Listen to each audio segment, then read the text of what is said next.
Hello दोस्तों, good morning. APS law success classes में आपका स्वागत है। हम लोग संविधान पढ़ रहे थे, भारत का संविधान। हम लोग इसका क्या देख रहे थे? विकास। तो पिछले कक्षा में हम लोग इसके विकास पे चर्चा कर रहे थे। हम लोग कहाँ तक पढ़ लिए थे? 1858 से लेकर 1919 तक का देखे थे। अब हम लोग 1919 से 1947 की तरफ चलेंगे। तो भारतीय संविधान का विकास कितने चरण में हुआ है? 5 चरण में हुआ है। पहला चरण 1600 से 1765 का है। दूसरा 1765 से 1858 का है, जिसको हम लोग देख चुके हैं। तीसरा 1858 से 1919 का है, ये पिछले कक्षा में देखे हैं। आज हम लोग पढ़ेंगे 1919 से 1947 तक। उसके बाद 1947 से 1950 तक संविधान का विकास कैसे हुआ। तो हम लोग पिछले कक्षा में जो पढ़ रहे थे उसको थोड़ा सा रिमाइंड करते हैं। पिछले कक्षा में हम लोग क्या देख रहे थे? मार्लो मिंटो सुधार। मार्लो मिंटो सुधार 1909 में आया था। इसके द्वारा क्या किया गया था? तो भारत में विधि निर्माण में और प्रशासन में दोनों ही में भारतीय लोगों को शामिल करने का प्रयास किया गया। और दूसरा काम क्या किया गया? सांप्रदायिक निर्वाचन पद्धति को लागू किया गया भारत में। और सांप्रदायिक निर्वाचन के जनक किसे माना गया? लॉर्ड मिंटो को माना गया। और सांप्रदायिक निर्वाचन पद्धति की शुरुआत या सांप्रदायिक निर्वाचन का प्रारंभ कब से हुआ? तो मार्लो मिंटो सुधार 1909 से माना जाता है। उसके बाद क्या हुआ? गवर्नर की कार्यकारिणी परिषद में एक भारतीय सदस्य को शामिल किया गया। उनका नाम था सत्येंद्र प्रसाद सिन्हा, जिन्हें विधि सदस्य के रूप में शामिल किया गया था। तो यह इतना हम लोग पिछले कक्षा में देख लिए थे। आज देखेंगे 1919 से 1947 तक। पहले हम लोग इसको देखेंगे, यानी 1919 के बाद भारतीय संविधान का विकास कैसे हुआ, इसका अध्ययन हम लोग आज करेंगे। एक आप लोगों से रिक्वेस्ट है कि आप लोग प्लीज इसको जितना ज्यादा हो सके इसको सब्सक्राइब करिए, शेयर करिए, ज्यादा से ज्यादा लोगों को जोड़िए और इसको लाइक भी करिए। और कोई प्रॉब्लम आ रहा है, कोई क्वेरी है तो आप कमेंट करके हमको बताते रहेंगे। तो हम लोग आज अपना क्लास कंटिन्यू करते हैं। 1919 का भारत शासन अधिनियम, इसको बोलते हैं चेम्सफोर्ड सुधार। इसको क्या बोला जाता है? मॉन्टेस्क्यू चेम्सफोर्ड सुधार। 1919 का भारत शासन अधिनियम, इसका दूसरा नाम है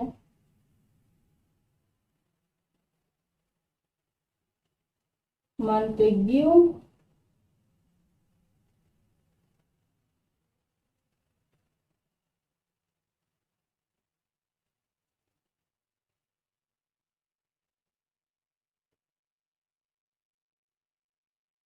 उन्नीस का भारत शासन अधिनियम, इसको बोलते हैं मॉन्टेग्यू चेम्सफोर्ड सुधार। इसका दूसरा नाम क्या है? मॉन्टेग्यू चेम्सफोर्ड सुधार। यानी कि जो 1919 का जो भारत शासन अधिनियम था, इसको जो लाने वाले व्यक्ति थे वो थे मॉन्टेग्यू और चेम्सफोर्ड। इसलिए इसका नाम क्या पड़ गया? मॉन्टेग्यू चेम्सफोर्ड सुधार। ये कब आया था? 1919 में। इसके द्वारा यानी इसके प्रावधान क्या थे? 1919 के जो अधिनियम आया, भारत शासन अधिनियम या मॉन्टेग्यू चेम्सफोर्ड सुधार, इसके द्वारा क्या प्रावधान किया गया? तो इसके द्वारा जो प्रावधान किया गया, पहला प्रावधान था प्रांतों में आंशिक उत्तरदायी सरकार की स्थापना। आंशिक उत्तरदायी सरकार यानी कि द्वैध शासन व्यवस्था को लागू किया गया। द्वैध शासन प्रणाली लागू की गई। अब द्वैध शासन प्रणाली क्या होता है? 1919 के अधिनियम द्वारा पहली बार प्रांतों में क्या किया गया था? द्वैध शासन प्रणाली लागू की गई और इसके द्वारा क्या किया गया, आंशिक उत्तरदायी सरकार की स्थापना की गई। यानी कि 1919 के अधिनियम के द्वारा प्रांतों में आंशिक उत्तरदायी सरकार की स्थापना करते हुए द्वैध शासन प्रणाली लागू किया गया। द्वैध शासन प्रणाली में होता क्या है, तो सबसे पहले तो ये जानिए कि द्वैध शासन लागू कौन किया था, इसके जनक कौन थे। प्रांतों में जो द्वैध शासन लागू हुआ उसके जनक कौन थे, तो इसके जनक थे लियोनस कार्टियस। लियोनस कार्टियस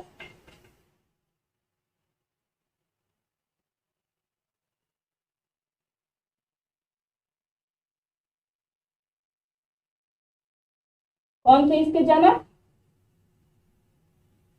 लियोनस कार्टियस। प्रांतों में द्वैध शासन लागू करने के मामले में या प्रांतों में द्वैध शासन लागू करने के जनक किन्हें कहा जाता है, पूछा जाता है, तो वो है लियोनस कार्टियस। इन्होंने ही प्रांतों में द्वैध शासन को लागू किया था, लियोनस कार्टियस। अब समझते हैं कि द्वैध शासन होता क्या। तो द्वैध शासन में क्या किया जाता है कि विधायी जो विषय होता है, जो प्रशासन का विषय होता है, उसको दो भागों में बांट दिया जाता है विषयों को। एक तो रक्षित विषय और दूसरा हस्तांतरित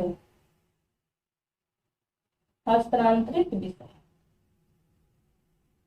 जो प्रशासन का, जो विधायिका का विषय होता है प्रशासन शासन करने का, उसको दो भागों में बांट दिया जाता है। एक रक्षित विषय और दूसरा होता है हस्तांतरित विषय। तो हस्तांतरित विषय जो होता है, इस पे विधान मंडल, विधानसभा जो होती है स्वयं विधि बनाती है। लेकिन जो रक्षित विषय होता है, इस पे गवर्नर अपने मंत्री परिषद के साथ मिलकर स्वयं विधि बना देता है, स्वयं निर्णय कर लेता है। इस पे विधानसभा इस पे बहस नहीं करती। इस मामले में विधानसभा को कोई अधिकार नहीं है। यानी कि रक्षित विषय में जैसा चाहे गवर्नर कर सकता है। रक्षित विषय में कौन कौन से शामिल होते हैं, तो जो ज्यादा इंपॉर्टेंस के होते हैं, यानी जो राज्य के लिए ज्यादा महत्वपूर्ण होते हैं, उनको रक्षित विषय में शामिल कर लिया जाता था। जैसे कि उस समय प्रतिरक्षा, विदेशी मामले, बजट, ये सब जो होते थे रक्षित विषय में शामिल किए जाते थे। और दूसरा होता था हस्तांतरित विषय, इसमें लोकल विषय आते थे, जो विधानसभा को, यानी प्रांतों में के जो विधानसभा थी उसको विधि बनाने के लिए स्वयं दे दिया जाता था। तो 1919 के अधिनियम द्वारा पहली बार क्या किया गया, प्रांतों में द्वैध शासन लागू किया गया। द्वैध शासन के द्वारा आंशिक उत्तरदायी सरकार की स्थापना की गई। दूसरा था केंद्र में क्या किया गया, तो केंद्र में द्विसदनात्मक व्यवस्था लागू की गई। दूसरा क्या हो जाएगा, दूसरा हो गया केंद्र में द्विसदनात्मक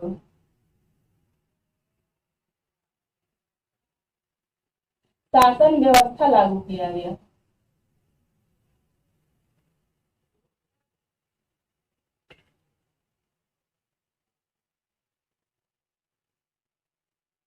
ठीक है।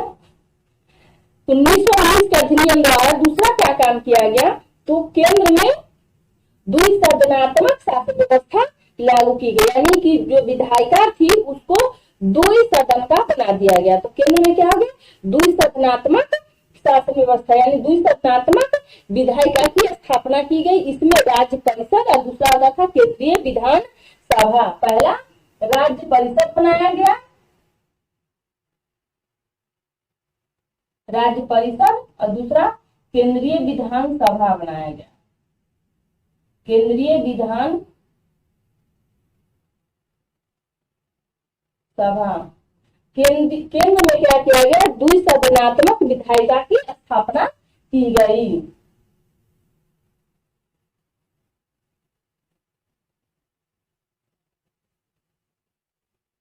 ठीक है।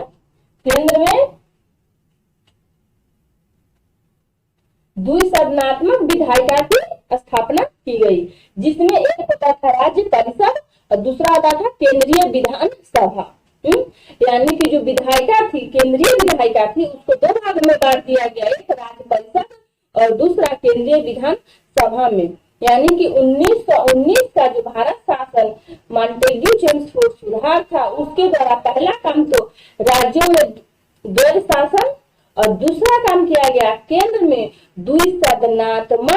विधायिका की स्थापना किया गया और विधायिका को 2 सदनों में बांट दिया गया। पहला राज्य परिषद, दूसरा केंद्रीय विधानसभा। ठीक, तीसरा क्या काम किया गया? तीसरा काम इसके द्वारा क्या किया गया? तो तीसरा काम किया गया, एक लोक सेवा आयोग की स्थापना की गई। इसके द्वारा एक लोक सेवा आयोग की स्थापना का प्रावधान किया गया था। तीसरा काम क्या किया गया? एक लोक सेवा आयोग की स्थापना का प्रावधान किया गया। क्या किया गया? लोक सेवा आयोग की स्थापना का प्रावधान किया गया और इसके लिए ली आयोग का गठन किया गया। ली आयोग का गठन किया गया और इसी की ली आयोग की सिफारिश पर 1926 में क्या किया गया? एक केंद्रीय लोक सेवा आयोग की स्थापना की गई। क्या किया गया? 1926 में एक केंद्रीय लोक सेवा आयोग की स्थापना की गई। तो एग्जाम में क्या पूछा जाता है, देख लीजिए यहाँ से। पहला पूछा जाता है कि लोक सेवा आयोग की स्थापना कब की गई? तो 1926 में केंद्रीय लोक सेवा आयोग की स्थापना की गई। किस आयोग की सिफारिश पे? तो सिफारिश की थी कौन थी आयोग? ली आयोग। तो ये पूछा जाता है, बहुत इंपॉर्टेंट है। कौन आयोग था? ली आयोग। कब बना? 1926 में। कौन से अधिनियम के द्वारा बना? तो अधिनियम का नाम है 1919 का भारत शासन अधिनियम या मॉन्टेग्यू चेम्सफोर्ड सुधार 1919।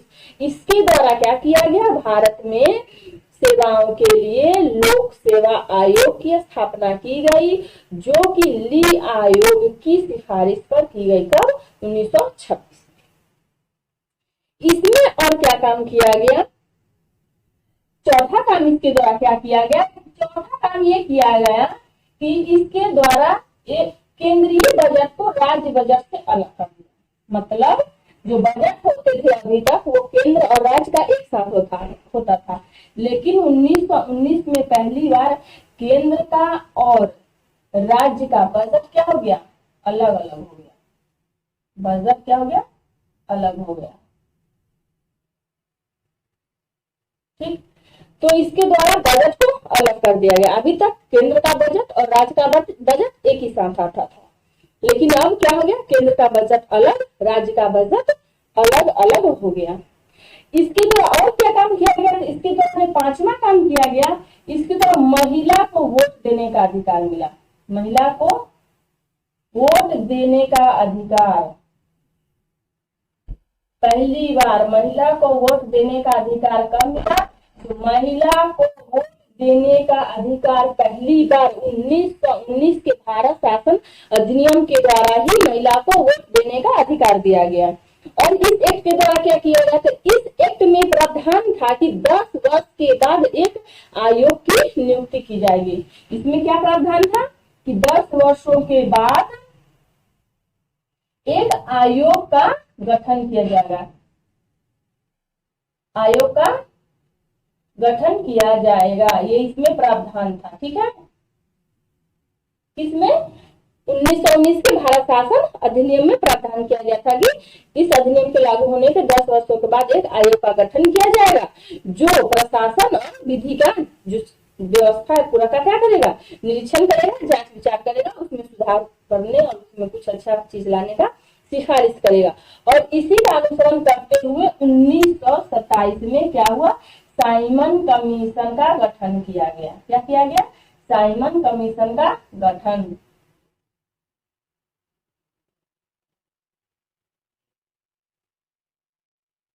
कब किया गया था? 1927 में। पूछा जाता है साइमन कमीशन का जो गठन किया गया किस अधिनियम के अनुसार किया गया या किस अधिनियम के परिप्रेक्ष्य में किया गया? तो वो था 1919 का भारत शासन अधिनियम। उसी में प्रावधान था कि 10 सालों के बाद एक आयोग का गठन किया जाएगा, इसलिए 1927 में साइमन कमीशन का गठन किया गया।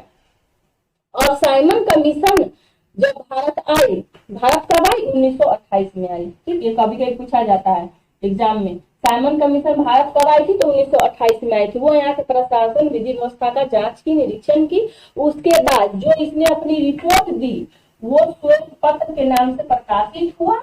इसकी जो रिपोर्ट प्रकाशित हुआ उसका नाम क्या था? श्वेत पत्र। श्वेत पत्र के रूप में प्रकाशित हुआ और इसके द्वारा किए गए सिफारिशों के अनुसार ही भारत के लिए एक नई विधि व्यवस्था का निर्माण करने के लिए 1935 का भारत शासन अधिनियम आया। क्या आया? 1935 का भारत शासन अधिनियम आया। तो हम लोग 1919 का अधिनियम पढ़ लिए। अब आगे क्या पढ़ेंगे? 1935 का अधिनियम। तो 1919 में क्या हुआ? इसमें 5-6 सुधार किए गए 1919 में।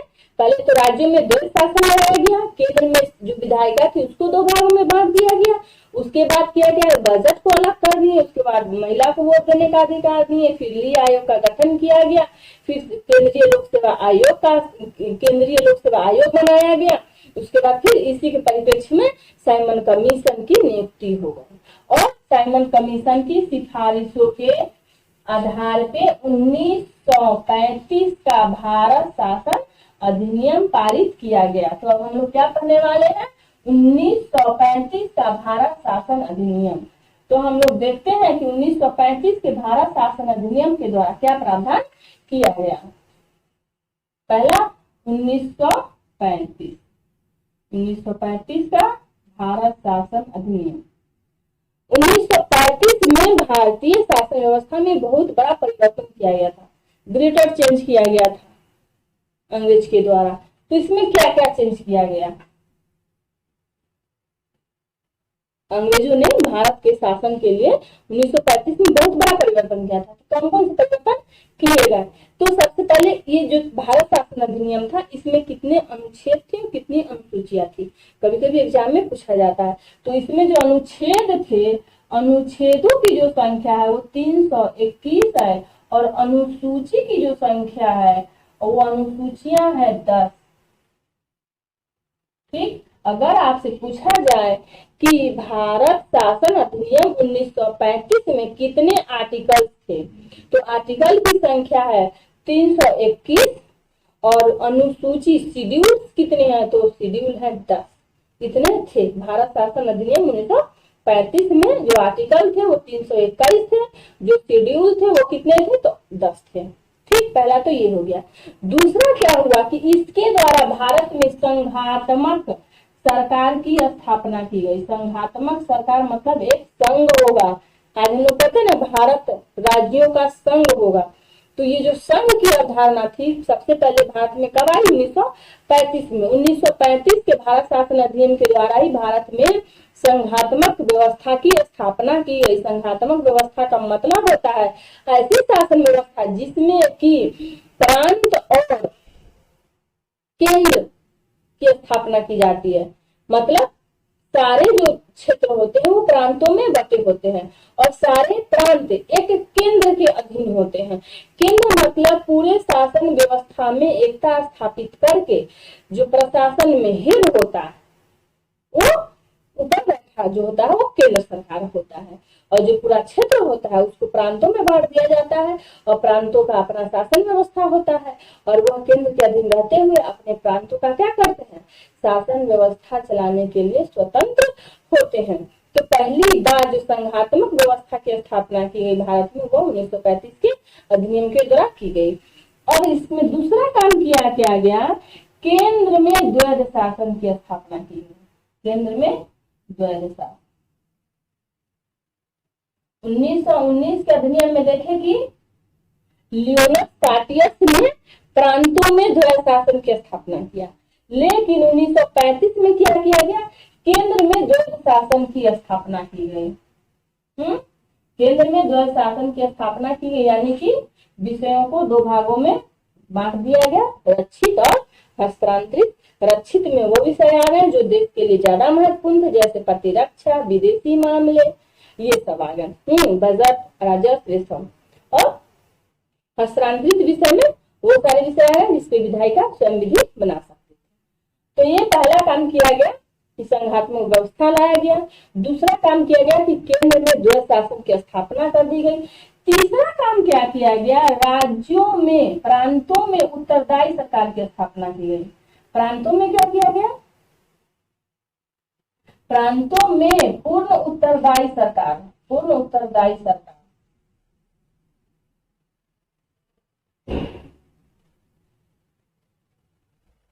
ठीक है, प्रांतों में क्या किया गया, पूर्ण उत्तरदायी सरकार बनाया गया, यानी कि जो द्वैध शासन व्यवस्था थी प्रांतों को, उसको समाप्त करके पूरा विधायिका को विधि निर्माण का पावर दे दिया गया। प्रांतों की जो विधानसभा थी वो विधि बनाने के लिए पूर्ण रूप से सक्षम हो गई और वह पूर्ण रूप से जनता के प्रति उत्तरदायी सरकार हो गई। यानी कि प्रांतों में एक उत्तरदायी सरकार यानी स्वायत्त शासन व्यवस्था की स्थापना की गई, यानी प्रांतों को विधि निर्माण और प्रशासन में पूरी स्वतंत्रता या स्वायत्तता प्रदान कर दिया गया। अगला क्या किया गया, तो अगला चौथा काम किया गया कि एक संघीय न्यायालय बनाया गया। संघीय न्यायालय जो आज का सुप्रीम कोर्ट है वैसा ही एक संघीय न्यायालय बनाया गया जो संघ और प्रांतों से संबंधित मामलों का निपटारा करेगी। ठीक, तो संघीय न्यायालय का जो कंसेप्ट है वो 1935 के भारत शासन अधिनियम से ही हमारे यहाँ चली आ रही है। इस अधिनियम में भी एक संघीय न्यायालय का प्रावधान किया गया था। इसके द्वारा क्या किया गया, इसके द्वारा ब्रिटिश सम्राट की सर्वोच्चता को अभी भी बनाए रखा गया।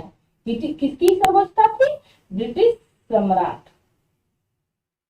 अभी भी जो सर्वोच्चता थी, जो सुप्रीम पावर थी हमारे प्रशासन की संप्रभुता की, वो किसके पास थी, ब्रिटिश सम्राट के पास। अभी भी ब्रिटिश सम्राट जो थे वो निर्णय लेने के लिए क्या थे, सर्वोच्च थे। इसके द्वारा क्या किया गया, अगला काम, भारत परिषद की स्थापना जो की गई थी उसको समाप्त कर दिया गया।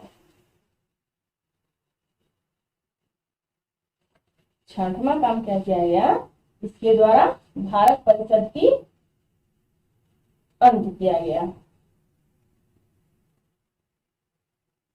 भारत परिषद की समाप्ति,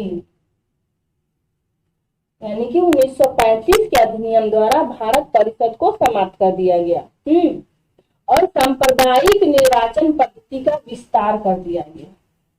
सातवां काम में क्या किया गया, जो सांप्रदायिक निर्वाचन पद्धति लागू किया गया था लॉर्ड मिंटो के द्वारा, उस सांप्रदायिक निर्वाचन का विस्तार कर दिया गया। यानी कि अब दूसरे संप्रदाय जैसे सिख, ईसाई लोगों को भी सांप्रदायिक निर्वाचन का अधिकार दिया गया। तो 1935 के अधिनियम में क्या किया गया कि सांप्रदायिक निर्वाचन का और ज्यादा विस्तार कर दिया गया। पहले सिर्फ हिंदू और मुस्लिम अलग अलग प्रतिनिधि चुनते थे, अब क्या किया गया, इसको और बढ़ा करके ईसाइयों सिखों के ऊपर भी लागू कर दिया गया। उसके बाद क्या किया गया इसके द्वारा, आठवां काम, तो वर्मा को भारत से अलग कर दिया गया। वर्मा जो देश है म्यांमार, उसको भारत से अलग कर दिया, भारत से अलग।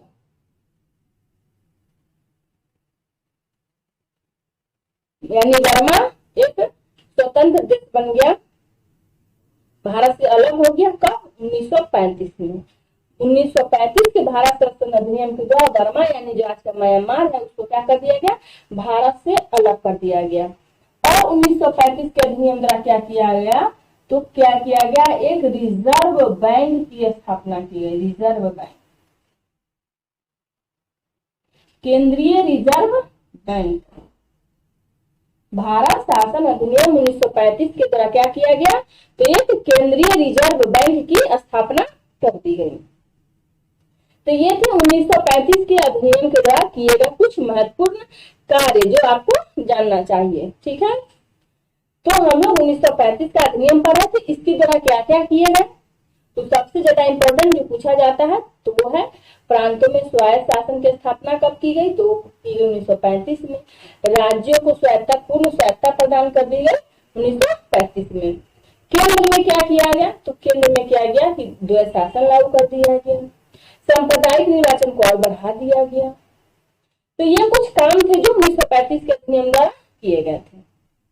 ठीक, सबसे इम्पोर्टेंट ये है कि केंद्रीय रिजर्व बैंक आरबीआई की स्थापना कब हुई थी, कौन से अधिनियम से हुई थी, तो आपको याद रखना पड़ेगा 1935 के भारत शासन अधिनियम के द्वारा ही जो आज की आरबीआई है उसकी स्थापना हुई थी।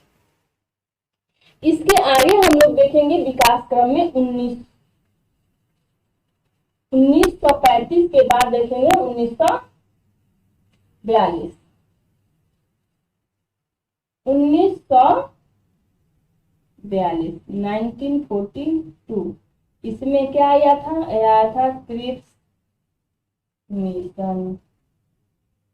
तो इसमें बस यही पूछा जाता है कि क्रिप्स मिशन कब भारत आया, ठीक, या क्रिप्स मिशन का उद्देश्य क्या था। तो इसका दो उद्देश्य था। ये कब आई थी, 1942 में। ये क्यों आई थी, ताकि युद्ध में भारतीयों का सहयोग प्राप्त किया जा सके।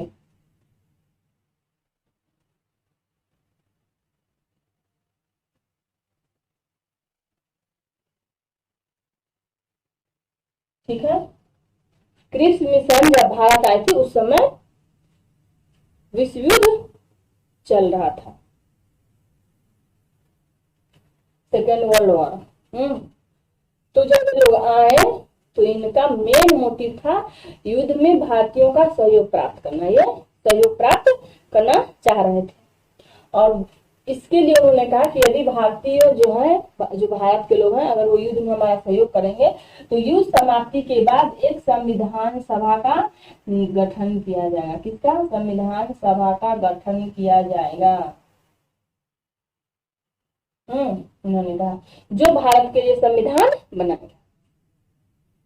क्रिप्स मिशन कब आई, तो 1942 में आई। जब आई उस समय क्या चल रहा था, तो वर्ल्ड वॉर विश्व युद्ध सेकेंड चल रहा था। इन्होंने क्या किया, तो इनका जो उद्देश्य था वो था भारतीयों का सहयोग प्राप्त करना, द्वितीय विश्व युद्ध के दौरान भारतीयों का सहयोग प्राप्त करना। और दूसरा कि उन्होंने क्या आश्वासन दिया, तो कहा कि जब युद्ध समाप्त हो जाएगा तो एक संविधान सभा का गठन किया जाएगा जो भारत के लिए संविधान बनाएगी, यानी संविधान सभा का निर्वाचन करने का इन्होंने आश्वासन दिया। लेकिन कोई भी राजनीतिक पार्टी इस आश्वासन से खुश नहीं हुई और इसको नहीं माना गया। तो इससे आगे बढ़ते हुए जो आया वो था 1946 का कैबिनेट मिशन। 1946 का कैबिनेट मिशन, ये इंपॉर्टेंट है, इससे बहुत ज्यादा क्वेश्चन बनते हैं। कैबिनेट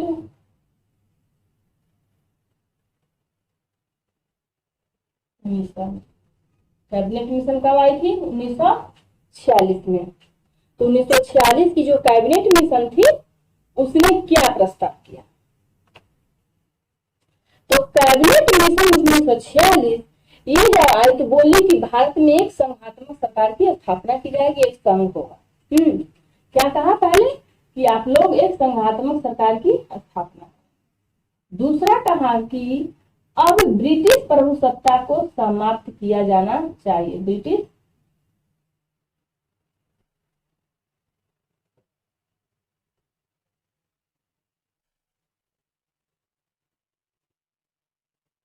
इन्होंने कहा कि जो ब्रिटिश प्रभुसत्ता है वो समाप्त होना चाहिए। पहली बार कैबिनेट मिशन में या कैबिनेट मिशन के द्वारा यह सुझाव दिया गया कि भारत पे जो ब्रिटिश का शासन है उसका समाप्त हो जाना चाहिए। और तीसरा कहा कि संविधान बनाने के लिए संविधान सभा का निर्वाचन क्या होना चाहिए, संविधान बनाने के लिए संविधान सभा का निर्वाचन।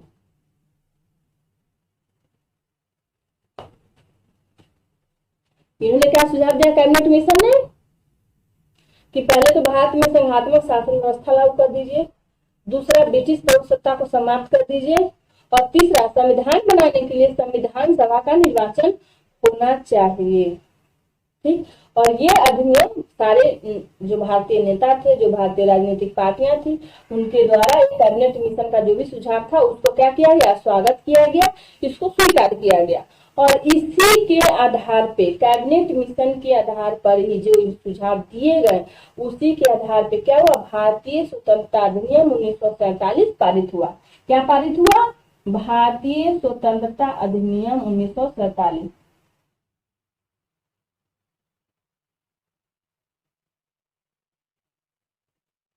भारतीय स्वतंत्रता अधिनियम 1947 पारित। तो भारतीय स्वतंत्रता अधिनियम 1947 जो है वो कैबिनेट मिशन के सुझाव पर पारित किया गया। ये कब पारित हुआ, तो भारतीय स्वतंत्रता अधिनियम के द्वारा भारत का विभाजन स्वीकार कर लिया गया। 3 जुलाई 1947 को 3 जून 1947 को भारत का विभाजन होगा, ये क्या किया गया, निर्णय हो गया। कब, 3 जून को, 3 जून 1947 को विभाजन का निर्णय कर लिया गया। तो जब भारत स्वतंत्रता अधिनियम या भारतीय स्वतंत्रता अधिनियम 1947 पारित हुआ तो उसके द्वारा क्या किया गया, 2 राज्यों की स्थापना की गई, एक का नाम भारत, दूसरे का नाम पाकिस्तान। ठीक, तो क्या हुआ, भारतीय स्वतंत्रता अधिनियम के द्वारा भारत में विभाजन को स्वीकार किया गया और भारत और उसके साथ साथ एक कौन आया, पाकिस्तान। तो पहला काम किया गया इसके द्वारा, भारत और पाकिस्तान 2 राज्यों की स्थापना की गई। ठीक, विभाजन सबसे इंपॉर्टेंट क्वेश्चन जो एग्जाम में पूछा जाता है वो पूछा जाता है कि विभाजन को कब स्वीकार किया गया। तो 3 जून 1947 को सारे नेताओं ने यह स्वीकार कर लिया कि अब भारत का विभाजन होगा। ठीक, यानी विभाजन का निर्णय 3 जून 1947 को लिया गया था और भारतीय स्वतंत्रता अधिनियम 1947 के द्वारा भारत और पाकिस्तान 2 अधिराज्यों की स्थापना की गई। ये अधिनियम जो थी 4 जुलाई को ब्रिटिश संसद में लाई गई थी। कब लाई गई थी, 4 जुलाई 1947 को कहाँ लाई गई थी, ब्रिटिश संसद में।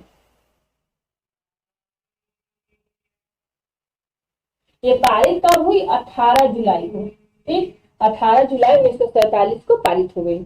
यानी कि 4 जुलाई 1947 को ब्रिटिश संसद में भारतीय स्वतंत्रता अधिनियम पर बहस शुरू होता है और 18 जुलाई को इसे स्वीकार कर लिया जाता है। इसमें कितनी धारा थी, कभी पूछा जाता है कि भारतीय स्वतंत्रता अधिनियम में कितनी धारा है, तो 20 धारा है। ठीक है, याद रखिएगा, बहुत इंपॉर्टेंट है ये कि भारतीय स्वतंत्रता अधिनियम 1947 में कितनी धारा है, तो उसमें धाराएं कितनी है, 20। ये कब लाई गई थी संसद में, 4 जुलाई को। कब पारित हुई, 18 जुलाई को। ये एग्जाम में कभी कभी डेट पूछ लेता है कि कब लाई गई थी ब्रिटिश संसद में और कब ब्रिटिश संसद ने इसे पारित किया। तो ये हो गया। और भारतीय स्वतंत्रता अधिनियम में प्रावधान क्या था, तो इसमें भारतीय स्वतंत्रता अधिनियम में पहली बार कहा गया कि जो भारत का शासन है वो 1935 के अधिनियम के द्वारा आप चलाते रहिए। यानी कि जो 1935 का जो एक्ट था, अधिनियम था, उसी से भारत का शासन चलाते रहिए। ठीक, 1935 के शासन अधिनियम से हम लोग शासित हो रहे थे, इसलिए उसी को कंटिन्यू कर दिया गया। दूसरा कहा कि जो संविधान सभा बना है, जो संविधान का निर्माण करने के लिए जो संविधान सभा बना है वही विधायिका का काम करेगी। संविधान सभा ही विधायिका है। ठीक है, यानी कि जब तक संविधान बन नहीं जाता, लागू नहीं हो जाता है, तब तक संविधान सभा ही विधायिका के रूप में कार्य करती रहेगी। यानी विधायिका से संबंधित जो भी मामले हैं वो संविधान सभा के द्वारा ही निपटा दिया जाएगा। उसके बाद भारत मंत्री का पद समाप्त कर दिया गया। क्या किया गया, भारत मंत्री का पद समाप्त। जो भारत मंत्री हुआ करते थे ब्रिटेन में, उनका पद समाप्त हो गया, भारत मंत्री का पद समाप्त हो गया। और कहा गया कि 14 अगस्त 1947 के बाद ब्रिटिश का प्रभुसत्ता इन दोनों अधिराज्यों में से किसी पर नहीं होगा। कब नहीं होगा, 14 14 अगस्त के बाद, ठीक है, ब्रिटिश प्रभुसत्ता इन राज्यों पर नहीं होगा। यानी कि 14 अगस्त को क्या हुआ, ब्रिटिश साम्राज्य का अंत हो गया। जो 200 सालों से हमारे यहाँ गुलामी का समय चल रहा था, उसका अंत कब हो गया, 14 अगस्त को। और भारतीय स्वतंत्रता अधिनियम कब लागू हो गया, 14 अगस्त को लागू हुआ। और इसीलिए हम लोग 15 अगस्त को स्वतंत्रता दिवस मनाते हैं, क्योंकि 15 अगस्त 1947 को हम लोग पूर्ण रूप से स्वतंत्र हो गए थे। 14 अगस्त 1947 को भारतीय स्वतंत्रता अधिनियम लागू हुआ था। तो ये बहुत इंपॉर्टेंट है, एग्जाम में पूछा जाता है कि भारतीय स्वतंत्रता अधिनियम कब लागू हुआ, भारतीय स्वतंत्रता अधिनियम कब लागू हुआ। तो आप बताएंगे कि लागू हुआ था 14 अगस्त 1947। कब लागू हुआ था, 14 अगस्त 1947 को। इसलिए पाकिस्तान 14 अगस्त को ही स्वतंत्रता दिवस मना लेता है, हमसे एक दिन पहले। लेकिन हम लोग 15 अगस्त को माने कि हम लोग पूर्णतः स्वतंत्र हुए, इसलिए हम लोग 15 अगस्त को स्वतंत्रता दिवस मनाते हैं। तो ये हम लोग देख लिए 1919 से लेकर 1947 तक का विकास। अब हम लोग देखेंगे 1947 से 1950 तक हमारे संविधान का विकास, ठीक है। 5वां स्टेज, भारतीय संविधान के विकास का 5वां और अंतिम स्टेप हम लोग देखने जा रहे हैं। पहला स्टेप क्या था, 1600 से 1765 था, जिसको हम लोग पढ़ चुके। दूसरा 1765 से 58, तीसरा 58 से 59, और अभी जो पढ़े वो था 1919 से 1947, 1947। तो इस सब का हम लोग अध्ययन कर चुके हैं। अब हम लोग को लास्ट पढ़ना है, और वो लास्ट कौन है, 1947 से 1950, 1947 से 1950। ये वो समय है जब हमारा संविधान लिखा जा रहा है। यानी संविधान सभा में हमारे नेतागण बैठ करके संविधान का क्या कर रहे थे, निर्माण।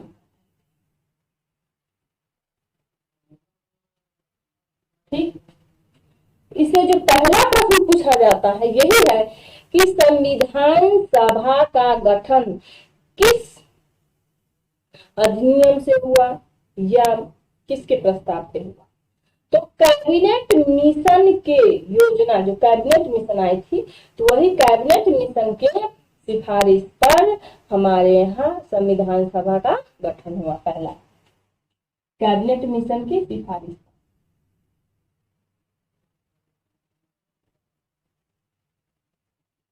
कैबिनेट मिशन की सिफारिश पर, ठीक। याद रखिएगा कि जो हमारी संविधान सभा जो संविधान का निर्माण की, उस संविधान सभा के गठन का प्रावधान कहाँ किया गया था, तो कैबिनेट मिशन के द्वारा उसके गठन का प्रावधान किया गया था। इस कैबिनेट मिशन के सिफारिश पे ही हमारे यहाँ संविधान सभा के लिए सदस्यों का चुनाव हुआ। टोटल कितने सदस्य का चुनाव होना था, 296 सदस्य थे। 296 सदस्य टोटल, कुल सदस्य कितने थे, 296 सदस्य थे, जिसमें से 211 कांग्रेस से थे, 211 कांग्रेस से थे और 73 मुस्लिम लीग से थे। ठीक, ये भी पूछा जाता है, ये भी पूछा जाता है एग्जाम में कि कैबिनेट मिशन के आधार पर जो संविधान सभा का गठन किया गया उसमें कितने लोग थे, कितने मेंबर थे टोटल, तो 296 थे। कांग्रेस से कितने थे, तो कांग्रेस से 211 थे। मुस्लिम लीग से कितने प्रतिनिधि शामिल हुए, तो 73। ठीक, इतना बंटवारा कर दिया। संविधान सभा की पहली बैठक कब हुई, तो पहली बैठक होती है 9 दिसंबर 1946 को। कब होती है, 9 दिसंबर 1946। 9 दिसंबर 1946 को पहली बैठक होती है और इसकी अध्यक्षता कौन करता है, तो वो करते हैं सच्चिदानंद सिन्हा। कौन करते हैं, सच्चिदानंद सिन्हा।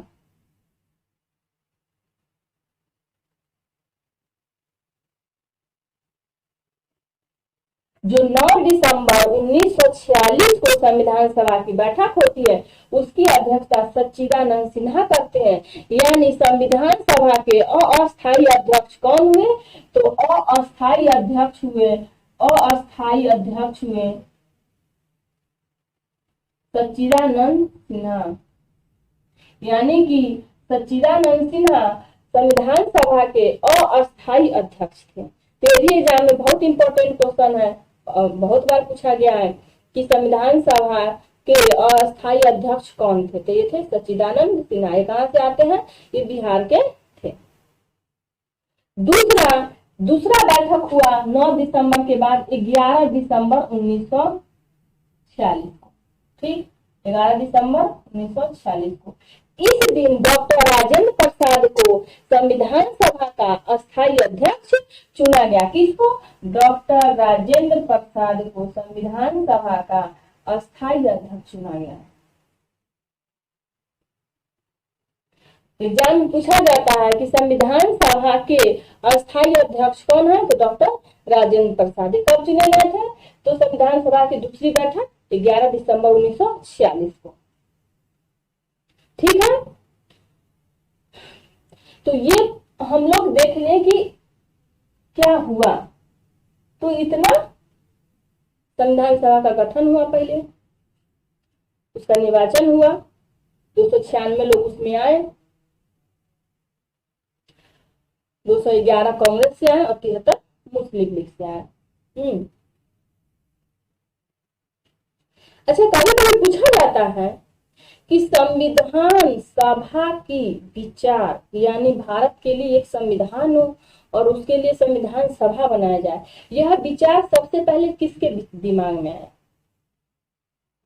यह विचार सबसे पहले किसके दिमाग में आया कि भारत के लिए एक संविधान हो और उसके लिए संविधान सभा बनाया जाए? तो ये विचार सबसे पहले आया था स्वराज पार्टी के दिमाग में 1924 में। किसके दिमाग में आया था? 1924 में स्वराज पार्टी। ठीक, स्वराज पार्टी के दिमाग में यह विचार आया कि भारत के लिए एक संविधान होना चाहिए और उसके लिए एक संविधान सभा का गठन किया जाना चाहिए। ठीक है, उसके बाद संविधान सभा में एसटी यानी कि अनुसूचित जनजाति के कितने सदस्य थे? एग्जाम में पूछा जाता है। या संविधान में कितने महिला प्रतिनिधि शामिल थे? यानी संविधान सभा का जब निर्माण हो रहा था तो उस संविधान सभा में कितने ऐसे सदस्य जो महिला थी? तो महिला जो थी टोटल 15 थी। कितनी थी? टोटल 15 महिला कैंडिडेट शामिल थी। महिला कितनी थी? 15। और एसटी कितने थे? एसटी मतलब अनुसूचित जनजाति से संबंधित कितने व्यक्ति थे जो संविधान निर्माण में भाग ले रहे थे? तो वो थे 33। कितने थे? 33 सदस्य ऐसे थे जो अनुसूचित जनजाति से संबंध रखते थे, जो संविधान निर्माण में क्या कर रहे थे? भागीदारी कर रहे थे। 15 कितनी थी? महिलाएं थी। 15 महिलाओं ने भी भागीदारी किया था। अच्छा, ठीक है, इतना हो गया। जब संविधान सभा बन गई 1946 में ही, जब 1947 में 3 जून को जब भारत का विभाजन निश्चित हो गया, तब संविधान सभा का भी पुनर्गठन हो। जब 3 जून 1947 को भारत के विभाजन का निर्णय लिया गया कि अब भारत का विभाजन हो जाएगा, तो संविधान सभा तो पहले ही बन गई थी 1946 में ही और वो अपना काम भी स्टार्ट कर दी थी। तो क्या हुआ कि जब विभाजन का निर्णय लिया गया तो फिर क्या हुआ कि संविधान सभा का भी पुनर्गठन करना पड़ा। तो पुनर्गठन कब हुआ था? 31 अक्टूबर 1947 को। ये भी इम्पोर्टेंट है, याद रखिएगा कि भारत का विभाजन होने के बाद संविधान का पुनर्गठन कब हुआ? तो 31 अक्टूबर 1947 को। तो संविधान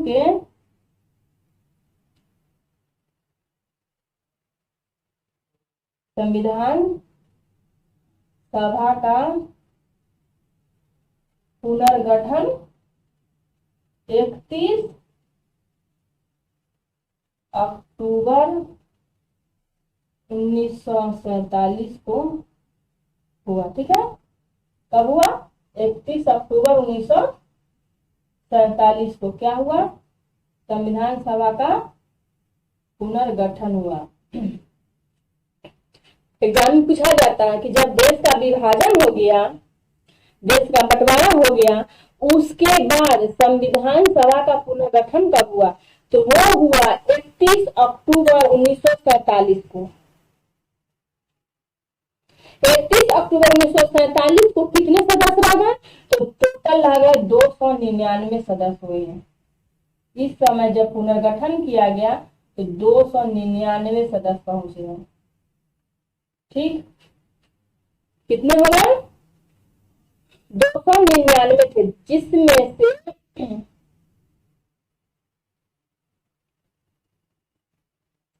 299 जो थे वो तो प्रांतों से थे, और देशी रियासत को कितना सीट दिया गया था? 299 तो ये सिर्फ प्रांतों से थे। तो जो देशी रियासत थे उनको 70 स्थान दिया गया था। कितने? 70 स्थान, मतलब 70 सीट पे देशी रियासत, मतलब जो राजा थे, छोटे छोटे राजा, जो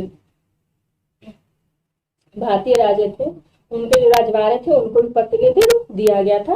तो वो टोटल 70 लोग थे, और 299 जो थे वो थे टोटल राजप्रांत थे। तो प्रांतीय सदस्य 299। एग्जाम में पूछा जाता है कि संविधान सभा का पुनर्गठन हुआ तो प्रांतीय सदस्यों की संख्या कितनी थी? तो 299, और देशी रजवाड़े यानी देशी राजाओं को कितना प्रतिनिधि दिया गया? तो उनको 70 स्थान दिया गया था। ठीक, संविधान सभा का वाचन जो हुआ वो 3 चरण में हुआ, यानी कि संविधान जब बन गया तो उस पर जो बहस हुआ वो 3 चरण में बहस हुआ था। ठीक, पहला बहस स्टार्ट हुआ था 4 नवंबर से 9 नवंबर 1948 को। कब हुआ था? 4 नवंबर से 9 नवंबर 1948 में। पूछा जाता है कि संविधान का कितने वाचन हुए? तो संविधान का जो वाचन हुआ, बहस हुआ, वो हुआ 3। पहला हुआ 4 से 9 नवंबर 1948 तक। ठीक, पहला शुरू में। दूसरा जो हुआ वो था 15 नवंबर से 17 अक्टूबर तक। 15 नवंबर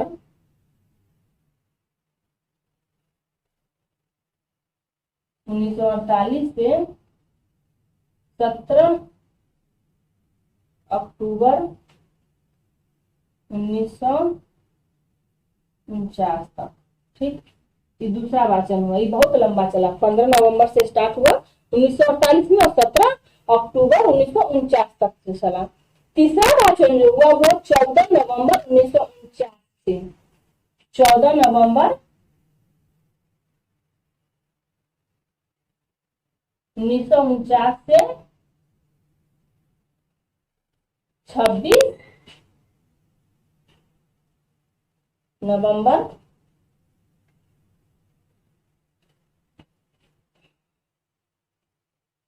1949 तक। 14 नवंबर 1949 से 26 नवंबर 1949 तक।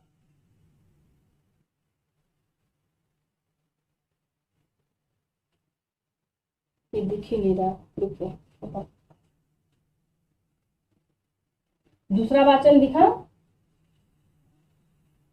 दूसरा वाचन के बाद तीसरा वाचन कब हुआ? तो तीसरा वाचन हुआ था 14 नवंबर 1949 से 26 नवंबर 1949। ठीक, तो तीसरा वाचन। तो संविधान का कितना वाचन हुआ? तो संविधान का 3 वाचन हुआ। पहला वाचन हुआ 4 नवंबर से 9 नवंबर 1948। दूसरा हुआ 15 नवंबर 1948 से 17 अक्टूबर 1949 तक। तो सबसे लंबा वाचन कौन रहा पूछा जाता है, तो दूसरा वाचन जो रहा सबसे लंबा रहा। तीसरा वाचन हुआ वो था 14 नवंबर से 26 नवंबर 1949 तक।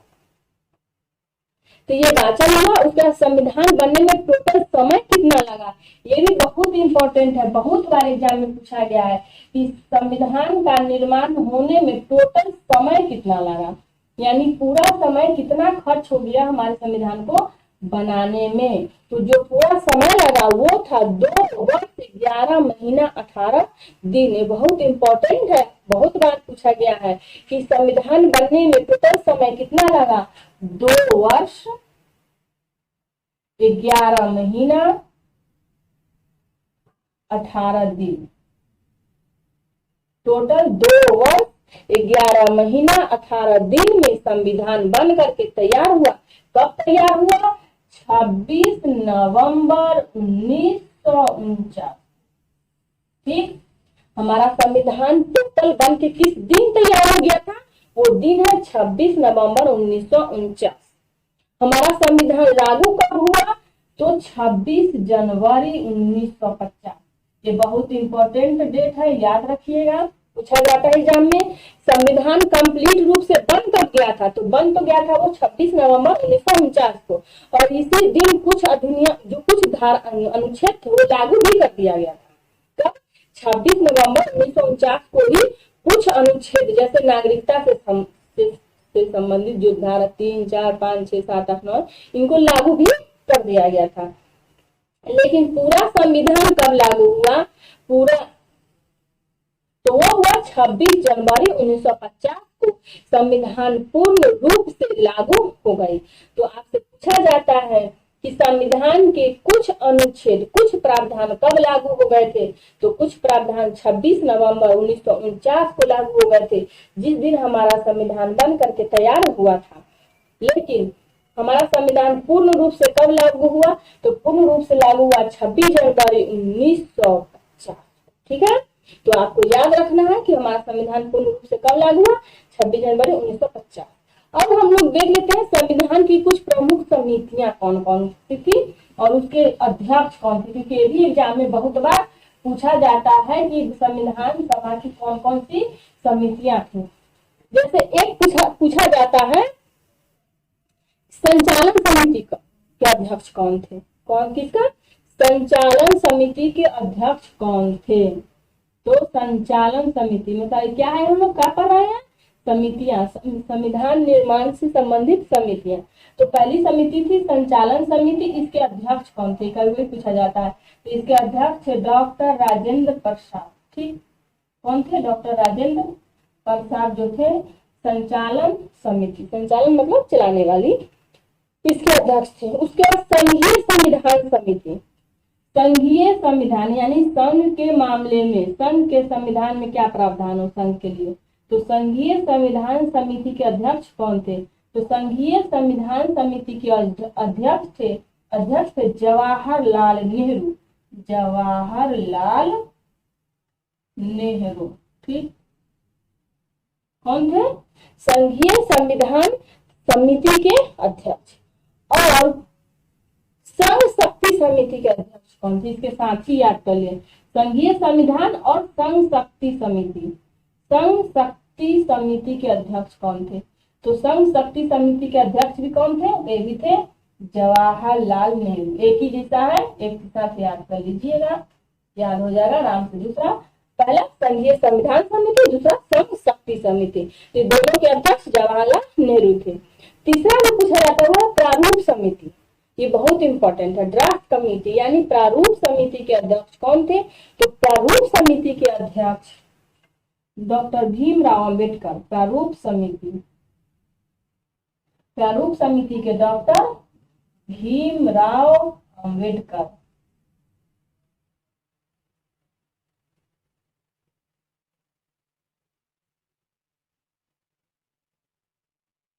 भीमराव अंबेडकर, ठीक, कौन थे, भीमराव अंबेडकर।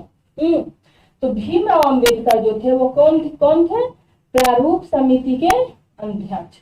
तो प्रारूप समिति यानी ड्राफ्ट कमेटी के अध्यक्ष कौन थे, तो थे भीमराव अंबेडकर। बहुत बार पूछा गया है कि प्रारूप समिति या ड्राफ्ट कमेटी के अध्यक्ष कौन थे, तो आप बताएंगे वो थे भीमराव अंबेडकर। ठीक, अब एक पूछा जाता है वो है प्रांतीय संविधान समिति। और प्रांतीय संविधान समिति, प्रांतीय संविधान समिति के अध्यक्ष कौन थे? तो प्रांतीय संविधान समिति के अध्यक्ष थे सरदार वल्लभ भाई पटेल। कौन थे? सरदार वल्लभ भाई पटेल। ठीक है, इंपॉर्टेंट समिति है जो पूछा जाता है एग्जाम में। पहला आपसे पूछा जा सकता है कि प्रारूप समिति के अध्यक्ष कौन थे? सबसे ज्यादा इंपॉर्टेंट यही, सबसे ज्यादा ये पूछा जाता है। उसके बाद संचालन समिति, उसके बाद प्रांतीय संविधान समिति के अध्यक्ष कौन थे? तो आप बता देंगे सरदार वल्लभ भाई पटेल। और संघीय संविधान समिति और संघ शक्ति समिति, ये दोनों के अध्यक्ष कौन थे? तो ये थे जवाहरलाल नेहरू। तो हम लोग देख लिए इससे संबंधित समितियां। ठीक, अब हम लोग देख लेते हैं समितियां हो गया, हमारा संविधान बन भी गया। तो संविधान में जो राष्ट्रगान है और राष्ट्रगीत है उसको कब एक्सेप्ट किया गया? ये बहुत इंपॉर्टेंट है। और राष्ट्रीय ध्वज, तो राष्ट्रीय ध्वज को तो 1947 में 22 जुलाई को एक्सेप्ट कर लिया गया। ठीक, कब एक्सेप्ट किया गया राष्ट्र ध्वज को? तो राष्ट्र ध्वज को 22 जुलाई 1947 को ही स्वीकार कर लिया गया। 22 जुलाई 1947, 22 जुलाई 1947 को हम लोग राष्ट्र ध्वज को स्वीकार कर लिए। लेकिन राष्ट्रगान और राष्ट्रगीत को कब स्वीकार किए? तो राष्ट्रगान जो हम लोग गाते हैं राष्ट्रगान, इसको कब स्वीकार किया गया? राष्ट्रगान को, तो राष्ट्रगान को स्वीकार किया गया 24 जनवरी 1950 को। कब? 24 जनवरी 1950 कब स्वीकार किया गया? 24 जनवरी 1950 को राष्ट्रगान जो हम लोग गाते हैं। ठीक, राष्ट्रगान। ठीक, उसके बाद राष्ट्रगीत को कब स्वीकार किया गया? ये भी कभी कभी एग्जाम में पूछा जाता है। तो राष्ट्रगीत को स्वीकार किया गया 26 जनवरी 1950 को। ठीक है, 26 जनवरी 1950 को किसको स्वीकार किया गया? राष्ट्रगीत को। यानी जिस दिन संविधान लागू हुआ उसी दिन हम लोग राष्ट्रगीत को स्वीकार किए, लेकिन उससे 2 दिन पहले यानी 24 जनवरी को हम लोग राष्ट्रगान को एक्सेप्ट कर लिए। एक जो इम्पोर्टेंट क्वेश्चन पूछा जाता है एग्जाम में, वो पूछा जाता है कि संविधान सभा की अंतिम बैठक कब हुई थी? तो संविधान सभा की अंतिम बैठक यही थी, 24 जनवरी 1950 को संविधान सभा की अंतिम बैठक भी थी। और इसी अंतिम बैठक में राष्ट्रगान को स्वीकार किया गया था। 24 जनवरी 1950 को संविधान सभा की अंतिम बैठक हुई, यानी कि इसके बाद वो संविधान सभा के रूप में नहीं बैठे। ठीक है, यानी कि संविधान सभा जो संविधान बनाने वाली सभा थी उसकी अंतिम बैठक कब हुई? 24 जनवरी 1950 को संविधान सभा की अंतिम बैठक हुई। इसी दिन राष्ट्रगान को क्या किया गया? स्वीकार कर लिया गया। अब हम लोग देखेंगे हमारे संविधान में क्या है। तो आप देख लीजिए हमारे संविधान में 395 अनुच्छेद शामिल किया गया। अनुच्छेद कितने हमारे संविधान में? आर्टिकल, तो अनुच्छेदों की संख्या है 395। अनुसूचियां कितनी थी? तो अनुसूचियां जो स्वीकार की गई वो 8 थी। कितनी थी? 8 थी। कितने भाग थे? तो भाग 22 भाग में है। तो हमारा संविधान 22 भाग, 395 अनुच्छेद और 8 अनुसूचियों के साथ बन करके तैयार हुआ था। लेकिन बाद में संशोधन करके अनुसूचियों की संख्या क्या कर दी गई? बढ़ा दी गई। और अभी अनुसूची कितने हो गए हमारे संविधान में? अभी हमारे संविधान में कुल 12 अनुसूची है, यानी शेड्यूल की संख्या तो हम बढ़ा दिए हैं, लेकिन आर्टिकल्स की संख्या, अनुच्छेदों की संख्या अभी भी 395 है और भाग की संख्या अभी भी कितना है? 22 है। तो हमारे संविधान में क्या है? तो हमारे संविधान का जो बंटवारा है 3 3 भागों में है। पहला तो आप अनुच्छेद देखेंगे, दूसरा अनुसूची देखेंगे, तीसरा उसमें भाग देखेंगे। तो हमारे संविधान में अनुच्छेद 395 अनुसूचियां 8 थी, लेकिन वो अब बढ़ करके कितनी होंगे 12, और भाग कितने हैं तो 22। ठीक है, तो आज का क्लास यहीं तक है।